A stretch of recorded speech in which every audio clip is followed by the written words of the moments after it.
Ер нь бол олон улсын одоо энэ судалгааны байгууллагын гаргадаг авилгын төсөөлийн индексийн үзүүлэлт бол яг манай улсын хувьд урагшлахгүй байгаа нь мэдээж одоо энэ судалгаанд оролцож байгаа оролцогчдын авилга их байгаа гэж одоо төсөөлж байгаатай шууд хамааралтай.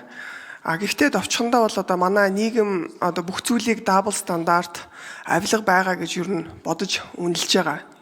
Гэтэ энэ байдал одоо бидний хөгжлийн үзүүлэлт, амьдралын чанарч гэдэг юм уу, цаашлаад одоо энэ харилцан итгэлцлийн асуудлыг илэрхийлж байгаа гэж бол хувьдаа үзэж байгаа. Ер нь гэхдээ яг одоо энэ авилгатай тэмцэх газрын тайланг харахад бол улсад учруулсан бас хор хорхлыг энэ 6 жилийн хугацаанд бол барагдуулсан тоон үзүүлэлт бол өссөн байгаа. Мөн энэ 5 иш ажиллагаа бас хэрэгжиж эхэлснээс хойш бол баггүй үр дүн бол гарсан гэж харагдж байгаа. Гэтэ нэг зүйлийг бас манай энэ авилгатай тэмцэх газар бас мэдлэгжүүлэх, мэдээллийг бас ойлгуулахгүй бол авилгалыг бууруулах ажил бол зөвхөн авилгатай тэмцэх газрын ажил гэж бас буруу ойлгоод байдаг. Энэ өөрөө бол одоо мэдээж хууль тогтоомж хатуу хэрэгждэг байх, ил тод байх. За бас нэг чухал асуудал бол энэ шүглүүлэгчийн тухай хууль одоо бас яаралтай батлуулж хэрэгжүүлэх шаардлагатай.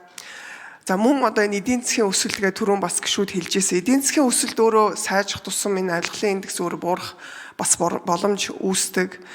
Мөн одоо бид нар тулгамдаад байгаа нэг асуудал бол энэ төрийн албан агчдын иргэдэд үзүүлж байгаа энэ хүн сурталыг одоо бас бууруулах, иргэдийг мэдгжүүлж чадахжуулах энэ ойлголтыг өгөхгүй бол ганцхан нэг байгууллагын одоо энэ асуудал юм шиг ингэж ярьж байгаа нь бас зарим гişүүд ч гэсэн бас яг тэгж ойлгоод яваад байгааг бол засаж залруулах хэрэгтэй.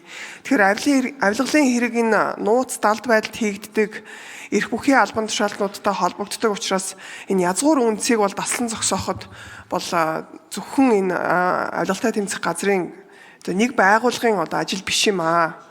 Тэгэхээр түрүүний хэлснээр ер нь засгийн газар, яам агентлаг, иргэний нийгмийн байгууллага, төрийн бус байгууллага гэл иргэд хүртэл энэ олон нийтийн энэ оролцоог одоо хангаж ийж яг энэ авилгалтай тэмцэх асуудал бол буурах юм аа.